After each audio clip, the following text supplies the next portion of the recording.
पिछली सरगोशियों में हमने डिज्नीलैंड की वो दुनिया देखी जहाँ हर गली, हर राइड और हर मुस्कुराहट में बचपन बसा हुआ था। बट सबसे खूबसूरत कहानी अभी भी बाकी थी। तो चलिए आज कौन सी राइड पे हम जा रहे हैं ये देखने के लिए। तो जैसे ही हमारी बोट धीरे धीरे अंधेरे में उतरने लगी, ऐसा लगा जैसे हम डिज्नीलैंड से निकलकर किसी और ही ज़माने में आ गए। ये पायरेट्स ऑफ द कैरेबियन है, डिज्नीलैंड की सबसे आइकॉनिक राइड में से एक।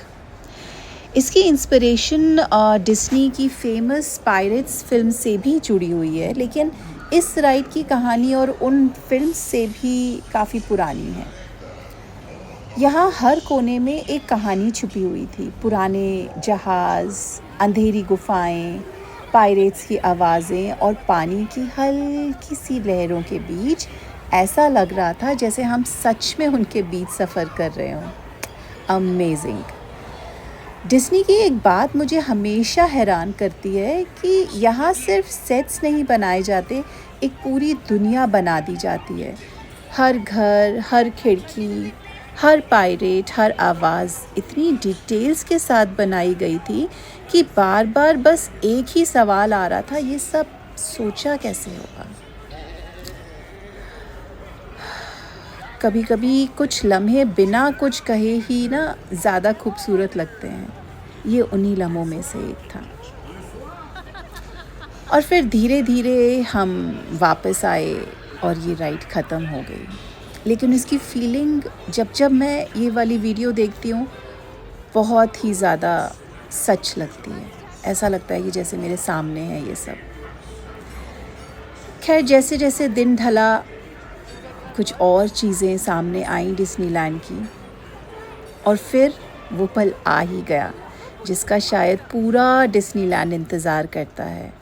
दिन भर ये कासल बहुत खूबसूरत लगा था, लेकिन रात होते ही जिसमें ऐसा लगा कि जान आ गई हो। डिज्नीलैंड पेरिस का ये नाइट शो सिर्फ लाइट्स और फायरवर्क्स का शो नहीं है, ये उन कहानियों का सेलिब्रेशन है जिनके साथ हम बड़े हुए हैं बचपन से। If you remember, Elsa, Mickey, Lion King और कितने ही कैरेक्टर्स एक एक करके कासल पर जिंदा हो रहे थे। वाओ। और सबसे हैरानी की बात ये थी कि ये सिर्फ कासल पर लाइट्स नहीं थी, प्रोजेक्शन मैपिंग की वजह से पूरा का पूरा कैसल हर कुछ सेकंड्स में एक नई कहानी बन जाता था। I can't believe it.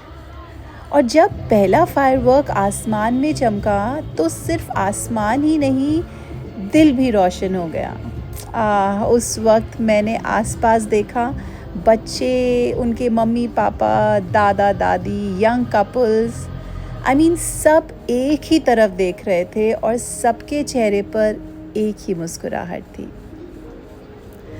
शायद इसलिए डिज्नीलैंड सिर्फ बच्चों के लिए नहीं है, ये हमें याद दिलाता है कि हम कितने भी बड़े क्यों ना हो जाएं, खुश होने के लिए हमें कभी कभी सिर्फ एक कहानी की ज़रूरत होती है। और फिर धीरे धीरे डिज्नीलैंड की लाइट्स पीछे छूटने लगी, लेकिन कुछ जगह कभी पीछे नहीं छूटती, वो यादों में बस जाती हैं।